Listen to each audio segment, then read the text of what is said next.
जय सिया राम। जय सिया राम। जैसा आपने अभी बताया कि जो हो रहा है वो भगवान के द्वारा पहले से तय है, निश्चित है। ये भी तय होगा कि किसी मनुष्य के द्वारा क्या होना है जी। तो फिर ये जब भगवान ये तय कर चुके हैं कि किसी मनुष्य के द्वारा ये चीज़ें होनी हैं, तो फिर उसे पाप और पुण्य का हकदार कैसे बनाया जाता है? किसको पाप का दंड मिलना चाहिए या पुण्य का फल मिलना चाहिए जब भगवान ये तय कर चुके हैं? आप ये जानते हैं कि आप अगर अपने हाथ पर चाकू चलाएंगे तो हाथ कटेगा, खून निकलेगा, घाव हो जाएगा। ये आप जानते हैं? जानते हैं ना? आप उससे बचने के लिए विवेक रखते हैं कि हमको ऐसा नहीं करना। तो भगवान ने आपको पंडा नाम की बुद्धि दी है और एक अवसर प्रदान किया है, एक अवसर प्रदान किया है उससे बचने के लिए। भगवान ने तो निश्चित कर दिया, लेकिन आपको एक अवसर भी दे दिया कि आप चाहें तो उससे बच सकते हैं। तो उससे बचने के लिए आपको अवसर मिला, लेकिन आपने उस अवसर का लाभ नहीं लिया।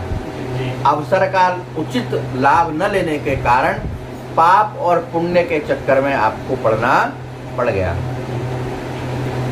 पाप क्या है और पुण्य क्या है? जो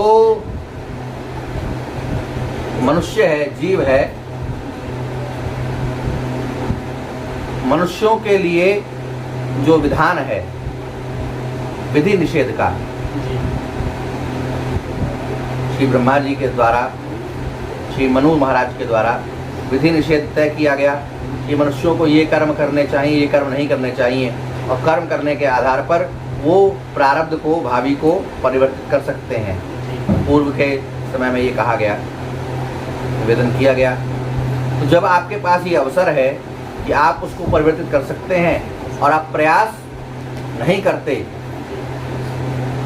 उस बुद्धि का, विवेक को आप प्रयोग करके आप अपने जीवन को उचित मार्ग पर नहीं लाते, तब आप पाप और पुण्य के चक्कर में पड़ जाते हैं। और पाप और पुण्य के चक्कर में पड़ करके ही जो पाप क्या है और पुण्य क्या है? जो कर्म नहीं करना चाहिए उसको आप कर रहे हैं, वही पाप है।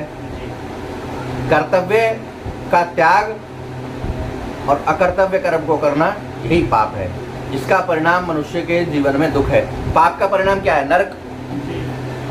जो सनातन दर्शन है वो कहता है कि पाप करने वाले को नरक जाना पड़ेगा। पाप का परिणाम नरक है। नरक क्या है? नरकों में क्या होता है? वहाँ दुख है, कष्ट है, तकलीफें हैं। नरक की जो परिकल्पना है, कॉन्सेप्ट है, वो दुख है, तकलीफ है। स्वर्ग जो है वहाँ आपको भोग प्राप्त होते हैं, सुख के साधन प्राप्त होते हैं भोगने के लिए।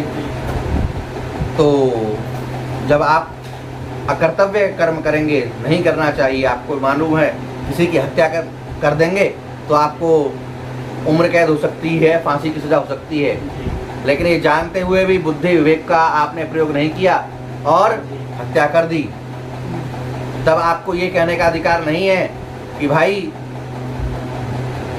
हम जो है ऐसा कर दिए तो हमको पाप नहीं लगेगा या हमको सजा नहीं मिलेगी। उसका जो परिणाम है वो सजा आपको भोगनी होगी।